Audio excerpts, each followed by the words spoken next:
ने हमारे आदिवासियों को बांट दिया। आदिवासी है लेकिन कांग्रेस बन के खड़ा है, आदिवासी है लेकिन बीजेपी बन के खड़ा है, आदिवासी है लेकिन बीटीपी बन के खड़ा है, आदिवासी है लेकिन कम्युनिस्ट बन के खड़ा है। कहाँ है आदिवासी? कहीं नजर आता है क्या? कहीं नजर नहीं आता। कांग्रेस, बीजेपी, कम्युनिस्ट, बीटीपी ये नजर आती है, लेकिन आदिवासी नजर नहीं आ रहा है। फिर आदिवासी का अनुसूची 5 लागू कैसे होगा?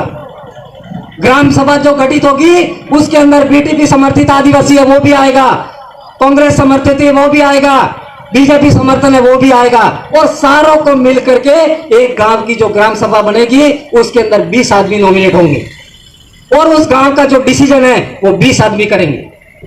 उन 20 आदमियों को गवर्नमेंट ने जो पावर दिया है, क्या पावर दिया है? गांव के अंदर कोई छोटे मोटे जो झगड़े होते हैं, आईपीसी 1860 यानी इंडियन पिनल कोड 1860 का जो बना हुआ है, उसके तहत 2 साल से कम के सजा के जो प्रावधान है उसको आपस में मिल बैठ के समझाने का, उसको समझाइश करके उसको निपटाने का प्रावधान दिया हुआ है। लेकिन गांवों के अंदर क्या हो रहा है?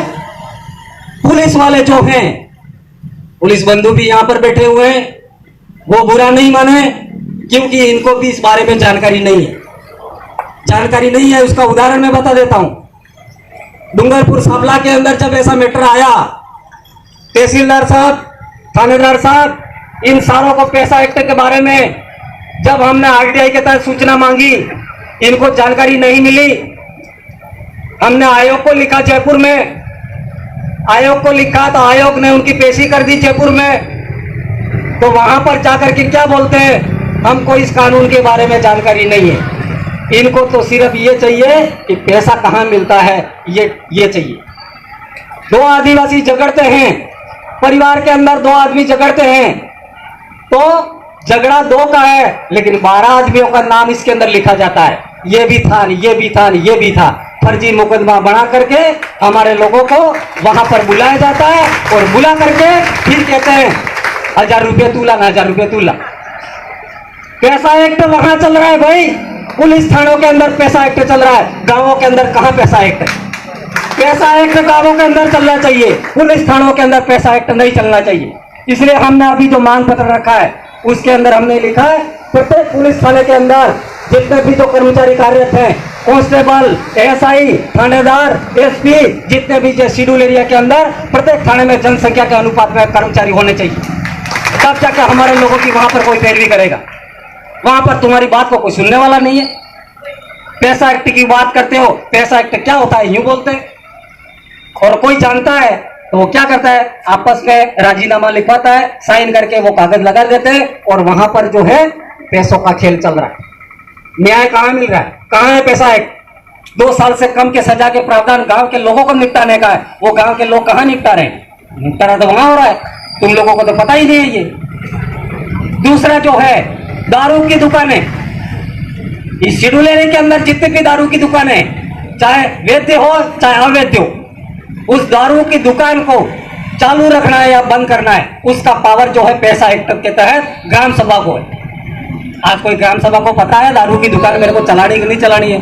लाइसेंस देने का अधिकार ग्राम सभा के अध्यक्ष को है। ग्राम सभा के अध्यक्ष को पता ही नहीं है तो लाइसेंस कौन दे रहा है? लाइसेंस दूसरे दे रहे हैं।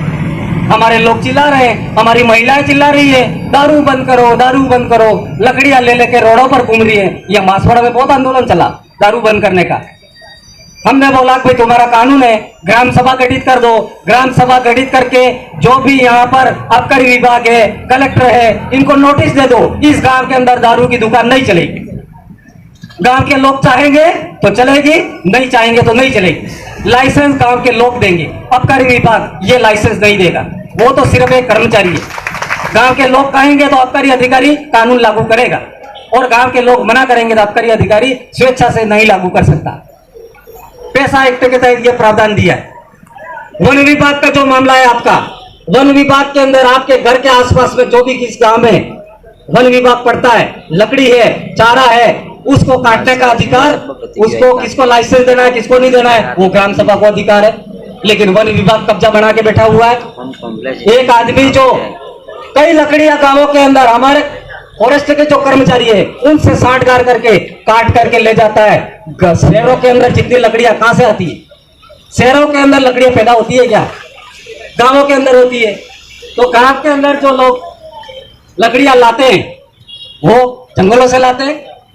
तो जंगलों के अंदर हजारों लकड़ियां जो ले जाता है उस आदमी को गिरफ्तार नहीं किया जाता, और एक आदमी जो अपनी चारपाई बनाने के लिए लकड़ी काटता है उसको वन विभाग के लोग गिरफ्तार करके ले जाते हैं, मुकदमा बनाते हैं, पेशा करवाते हैं। उस कानून की मैं निंदा करता हूं। यहाँ पर जो यहाँ के लोगों का जो पावर है उसको छीन करके हक और अधिकार जमा के बैठे हुए, ये सारे जो पावर आप लोगों को दे रखे, उसके लिए सिर्फ एक ही बात है आपका, ग्राम सभा के अंदर ग्राम सभा 20 आदमियों की गठित करो, उसके अंदर 14 पुरुष है और 6 महिलाएं, प्रत्येक काम के अंदर ले लो और आप डिसीजन करने लग जाओ। अनुसूची 5 ऐसे चिल्लाते रहोगे, कोई लागू करने वाला नहीं। आपको ये काम हाथ में लेना पड़ेगा, काम हाथ में लेना पड़ेगा। और जो भी सरकारी जो नुमाइंदा है जो इस सरकारी आदेश को संविधान को नहीं मानता उसको नोटिस देना पड़ेगा, ग्राम सभा नोटिस देगी। खेरवाड़ा के अंदर एक ग्राम पंचायत में ग्राम पंचायत वालों ने एसडीएम को नोटिस दे दिया कि अभी मानते हैं ऐसा ग्राम सभा एसडीएम को नोटिस दे सकता है, लेकिन पता हो कानून का तो दे सकता है, कानून का पता नहीं हो तो नहीं दे सकता है। इसलिए हमारे जितने कार्यकर्ता है शेड्यूल एरिया संघर्ष समिति के अंदर जो लोग भी काम कर रहे हैं, लंबे समय से जो काम कर रहे हैं, वो गांव के अंदर ग्राम सभा गठित करने का काम जब तक आप लोग नहीं करोगे तब तक ये कानून लागू होने वाले नहीं है। इसलिए इस काम को हाथ में लेना पड़ेगा, अनुसूचित 5 को हाथ में लेना पड़ेगा साथियों। इसलिए मैं आप सबको आह्वान कर रहा हूं, लंबे समय से मैं आपको आह्वान कर रहा हूं कि ग्राम सभा के अंदर ग्राम सभा बनाइए और उस ग्राम सभा के अंदर किसी पार्टी की बात नहीं होगी। वहां पर जो भी आदिवासी आएगा वो समाज ट्राइबल बढ़ के बैठेगा, और ट्राइबल यानी आदिवासी बढ़ के बैठेगा, और गैर आदिवासी कोई है तो वो भी उसकी जनसंख्या के अनुपात में भागीदारी कर सकता है, सदस्य रह सकता है, लेकिन उसका अध्यक्ष नहीं बन सकता। पैसा एक्ट 1996 के तहत ये सारा पावर दिया है। क्या दिया है? सदस्य बन सकता गैर आदिवासी, लेकिन अध्यक्ष नहीं बन सकता। लेकिन नगर पालिकाओं के अंदर यहां पर शेड्यूल एरिया के अंदर 9 नगर पालिकाएं गठित कर दी। उस नगर पालिका के अंदर शेड्यूल एरिया का जो कानून है वो खत्म कर दिया साथियों। और अभी जो ये प्रस्ताव लेने के फिराक में है, 7 किलोमीटर का एरिया अभी प्रत्येक नगर पालिका से किया है। आपकी ये बांसवाड़ा नगर परिषद है, नगर पालिका है, उसका 7 किलोमीटर का जो एरिया में जो लोग निवास करते हैं वहां पर शेड्यूल एरिया का कानून लागू नहीं होगा। ऐसी 9 नगर पालिकाएं कर दी है इस शेड्यूल एरिया के अंदर, और आने वाले समय में और भी नगर पालिका करने के फिराक में है। संविधान साइड में खड़ा कर दिया, लेकिन अप्रत्यक्ष रूप से इस संविधान को खत्म कर दिया। हमको दिखता नहीं है, संविधान खत्म हो गया। हमारे लोग सोच रहे हमारा तो संविधान है, संविधान है, कहाँ दिखता है भाई संविधान? संविधान होता तो हमको यहाँ चिल्लाने की क्या आवश्यकता थी? संविधान को कौन मान रहा है? बंदूक के नोक पर ये सारे कर रहे हैं। कश्मीर के अंदर जिन लोगों ने विशेष अधिकार वहां के लोगों को छीना, भारत के अंदर 10 राज्य ऐसे हमारे ट्राइबलों के, 10 राज्यों के अंदर आदिवासी निवास करता है। हमारे यहाँ पर 5 जिले थे, अब 7 जिले हो गए। 7 जिलों के अंदर आदिवासी निवास कर रहा है।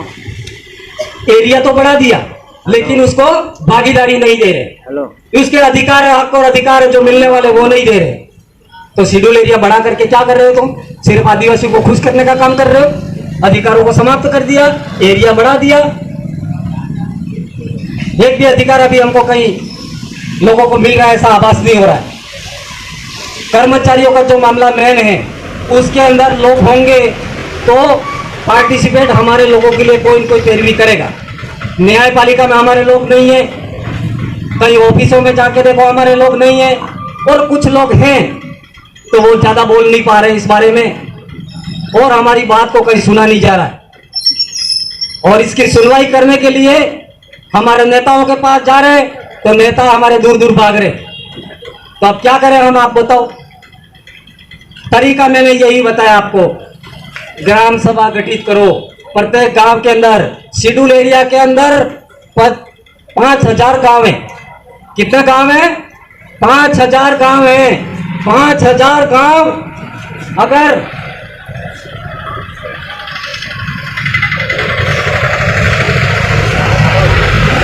5000 ग्राम सभा गठित होगी हमारी। 5000 ग्राम सभा अगर पूरी की पूरी गठित नहीं हुई, 50% भी हो गई हमारी ग्राम सभाएं, हमारे एमएलए हमारे मंत्री नहीं लिखेंगे तो हमारे जो ग्राम सभा के जो अध्यक्ष हैं उनसे साइन करवाएंगे हम, और साइन करवा के हम राज्यपाल राष्ट्रपति को भेजेंगे। ये काम हम करने वाले हैं साथियों। ये नेता दूर दूर भागेंगे, इनको भागने दो। ग्राम सभा गठित कर दो, और ग्राम सभा गठित करके जो भी अध्यक्ष हैं वो उस कानून पर सिग्नेचर करो, और वो सिग्नेचर करोगे तो वो नेता दौड़ते दौड़ते तुम्हारे पास आएंगे। कहां जाने वाले हैं? ये कहीं जाने वाले नहीं है, लेकिन हम लोग इनको सपोर्ट देते हैं, इस वजह से ये लोग दूर जा रहे हैं। इस चीज को पहचानना पड़ेगा। तो अधिकार ये